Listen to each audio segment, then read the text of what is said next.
हर हर महादेव। आज हमारे 90 days blender learning challenge का डे 50 है और आज हम बाय बाय करने वाला एनिमेशन बनाना सीखेंगे। हम इसकी 5 सेकंड के एनिमेशन बनाएंगे। तो सबसे पहले go to output properties. FPS की वैल्यू को 60 के एंड फ्रेम्स को 300 कर दिया। Now come in animation work space, set dope sheet and timeline accordingly. Final output window में आकर click number 1, then zoom set किया। यहाँ से select armature, go to pose mode, go to object data property. यहाँ viewport display में जाकर turn on in front. अब हमें इस कैरेक्टर का पोज सेट करना है, तो first select this bone, press R key to rotate it like this. इस बोन को भी सिलेक्ट करके इसे भी इतना रोटेट कर लिया, देन प्रेस नंबर 3 और इस बोन को साइड व्यू से भी रोटेट करके सेट कर लिया। Now select this bone and final output में भी कैरेक्टर को अच्छे से जूम करके सेट कर लिया, जिससे हमें इसे एनिमेशन देते टाइम अच्छे से देख सकें।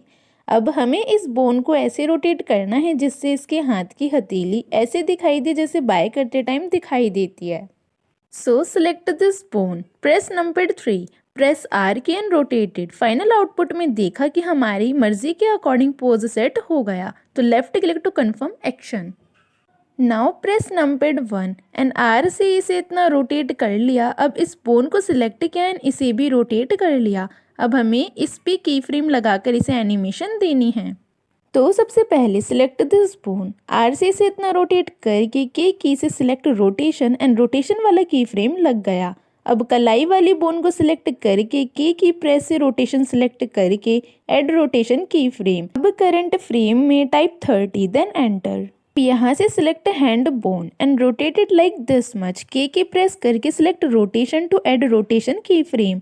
अब यहाँ से कलाई वाली बोन को सिलेक्ट करके रोटेटेड एंड के की से सिलेक्ट रोटेशन की फ्रेम। अब हमारी एनिमेशन इतना बन चुकी है। अब ये बार बार रिपीट हो, इसके लिए की फ्रेम को आगे भी कॉपी करके लगाएंगे। 3D व्यू पोर्ट में आकर प्रेस ई की टू सिलेक्ट ऑल। अब डोप शीट में आकर ई की से सभी की फ्रेम्स को सिलेक्ट किया एंड देन Ctrl+C से इन सभी की फ्रेम्स को कॉपी कर लिया। यहाँ से करंट फ्रेम में टाइप 60, देन एंटर। अब डोप शीट में आकर press Ctrl+V to paste key frames. Again here type 120, then enter and Ctrl+V to paste key frames. Then type 180, then enter. Ctrl+V to paste keyframes, then type 240, then enter. Ctrl+V to paste keyframes.